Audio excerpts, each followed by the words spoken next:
Hi everyone, today in front of me I have this VIVO Y76 5G smartphone, and in this video we would like to show how you can download and install the Opera browser on this device. So first of all, open up the Play Store. Here at the search bar type in Opera. Once the needed app is found, all that is left to do is to click on this install button in front of the Opera.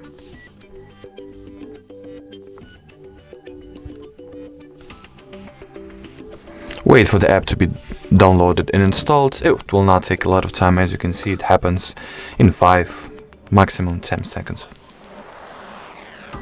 Alright, so now all that it's left to do is to open it and set up some first launch stuff. So we can decide whether we want some of the options and features this browser has to offer to be enabled from the start, or skip them and decide if you want to see them later. In my case, I'll enable ad blocking, enable tracker blocking, and skip the step when I can set the Opera as my default browser.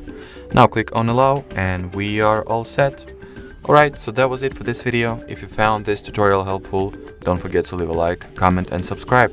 Bye bye!